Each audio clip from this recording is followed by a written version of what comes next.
සුබ දවසක් වේවා මගේ ආදරණීය යාළුවනේ. ලියාෂා ප්ලාන් නර්සරි වෙතින් මම අද ඔයාලට පුංචි වීඩියෝ එකක් අරන් එන්න හිතුවා. ඉතින් හැමදාම වගේ අදත් පුංචි දෙයක් ඔයාලට කියලා දෙන්න ආවේ මම.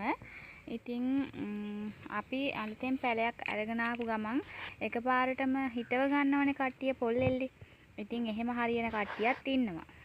ආධුනික අයට ඕක ගොඩක් වෙලාවට පැලේ ගෙනාවට පස්සේ පැලේ හදාගත්තම පොල්ලෙල්ලේ හිටවපු ගමන් එයාලා මැරිලා යනවා. ඉතින් මම ඔයාලට කලින් වීඩියෝ එකෙත් පෙන්නන්න නැති මේ මිලියන් ෆ්ලවර්. මෙයාව මම හිටවලා තිබ්බේ කලින් වැල්ලේ. ඊට පස්සේ මම මෙයාව මගේ මීඩියා එකට මම මේ හුරු කරා.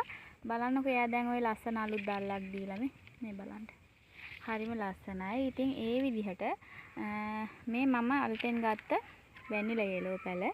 ඉතින් මම එයාලව ඉස්සෙල්ලාම හිටෙව්වා මගේ මීඩියා එකට හුරු කරන්න කලින් වැලිවල අඩියට මේ විදිහට පොල්ලෙඩි කෑලි දාලා ඉවර වෙලා හොදගත්ත හොඳ වැලි දාලා ඉවරලා මම පැලේ හිටව ගත්තේ. බලන්නකෝ එයාගේ මේ කට් මුල් ඇවිල්ලා තියෙන විදිය ලස්සනට. පේනවද ඔයාලට? මේ විදිය ලස්සන මුල් ඇවිල්ලා තියෙනවා. ඉතින් ඒක හරි සාර්ථක ක්‍රමයක් යාළුවනේ. මේ බලන්නකෝ කොච්චර ලස්සනට යාළුවා ඇවිල්ලා තියනවාද කියලා බලන්නකෝ. ඉතින් ඒ විදිහට මේ වගේ මම ගොඩක් පැල හිටවගෙන තියෙනවා ඒ විදිහට. මේ බලන්න යාළුවනේ. මෙයත් එහෙමයි. මේ වර්ගත් මම එහෙම ගෙනල්ලා ඉවරලා හිටවගත්තු පැල තමයි. දැන් ওই ලස්සනට දළු දාලා තිනවා. ආයෙ තව එකක් පෙන්නන්නම්. මෙයා මං ගත්ත පැලයක් මෙයාගේ මුල කුණු වුණා. මං හිතුවේ බේර ගන්න බැරි වෙයි කියලා. ඒත් මම මෙයාවත් වැලිවල හිටෙව්වා. එයා බලන්නකෝ. චූටි පැලක් ඇවිල්ලා එයාගේ හරිම ලස්සනට තියෙනවා. ඉතින් වැලි කියන්නේ අපිට හරි සම්පතක්. ඇන්ටෝරියම් හදන අයට ගොඩක් අයට සම්පතක් වැලි කියන්නේ. අපි ඒව ගණන් නොගත්තට හරිම සම්පතක්. මේ බලන්න මේ වර්ගෙත් මැරෙන්න ගියාම මම වැල්ලේ හිටෙව්වා. හිටෙව්වට පස්සේ ඕන් එයාගේ අලුත් දැල්ලක් ඇවිල්ලා. අලුත් දැල්ලක් ඇවිල්ලා කියන්නේ අනිවාර්යෙන් මේකේ මුල හොඳට අල්ලගෙන කියන එක තමයි. ඉතින් ඔයාලට මම මේ කියලා දුන්න දේ ඔයාලා try කරලා බලන්න. ඉතින් හරිම ෂෝක් මේ ෆ්ලෑෂ් පැලයක්. ඒ පැලේ මං හිතුවේ මුලින් ඇත්තටම මේ සවුත් වෙලා යයි කියලා. ඒ වුණාට ඒකේ ඕන් මේ බලන්න මුල් ඇදලා පේනවද? ඒකත් මං ඔය වැලිවල තමයි හිටවගත්තේ. ඉතින් අපිට ඒ වැලි වලින් ඇත්තටම ලොකු ප්‍රයෝජනයක් තියෙනවා යාළුවනේ. ඉතින් ඔයාලට මම කියන්නේ ඔයාලා ගන්න පැලත් මම කියනවට කරන්න එපා. ඔයාලා අරගෙන හදද්දි බලන්න වෙනස. මේ බලන්න මේකේ මේ කට් මුල් දාලා තියෙන විදිය පේනවද ඔයාලට? කට් මුල් දාලා තියෙන්නේ. ඒකත් අලුතෙන් ගත්ත පැලයක් තමයි. මේ පැලෙත් කට් මුල් දාලා එයාගේ මල් කැකුල ගේනකොට තිබිච්ච මල් කැකුල දැන් ඕම් පරිණත වෙලා ටිකක් උස ගිහිල්ලා එයාත් පිපෙන්න හදන්නේ. ඉතින් ඒ හින්දා ඔයාලත් මම මේ කියපු දේ ඩිංගක් කරලා බලන්න.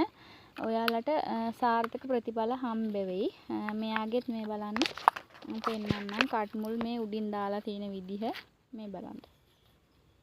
ඕම් බලන්න. හරිම ලස්සනට දාලා තියෙන කට් මුල්. ඉතින් හරි ආසයි දැක්කහම මම ටිකක් මේ මගේ පොඩි නෙට් හවුස් එකට ආවට පස්සේ මට මේක දැක්කට පස්සේ වීඩියෝ එකක් නොකර බැරිකමට තමයි නොකර ඉන්න බැරිකමට මට ඔයාලට ඒක අනිවාර්යෙන් පෙන්වන්න ඕනේ කියලා හිතුණා. ඒ හින්දා තමයි මම ඔයාලට මේක අරගෙන ආවේ. ඉතින් මේ වීඩියෝ එක ඔයාලට වටී කියලා මම හිතනවා. මැරෙන්න යන පැලයක් වුණත් හොඳ පිරිසුදු වැල්ලේ මේ විදියට හිටවලා බලන්න එයාව බේර ගන්න පුළුවන්. ඉතින් එහෙම කරපු පැලත් මං ගාව තියෙනවා. අද වීඩියෝ එක ඔයාලට වැදගත් වුණා කියලා මට හිතෙනවා. ඒ හින්දා මේ වගේ වීඩියෝ මට හරියන ගොඩක් දේවල් මම ඔයාලට කියලා දෙනවා. ඉතින් මේ වගේ වීඩියෝ ඔයාලට මම තවත් ඉස්සරහට දාන්න බලාපොරොත්තු වෙමින් ඉන්නවා යාළුවනේ.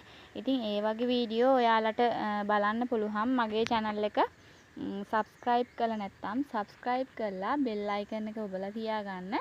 ඉතින් මේ විදිහේ පුංචි වීඩියෝ දානකොට ඔයාලට බලන්න පුළුවන්. ඉතින් මාත් එක්ක මෙච්චර වෙලාවක් රැඳී ඉඳියට ඔයාලට ගොඩාක් ස්තුතියි. නැවත දවසක අලුත් වීඩියෝ එකකින් අපි හම්බ වෙමු. ඔයාලා සියලු දෙනාටම බුදු සරණයි පරිස්සමෙන් ඉන්න.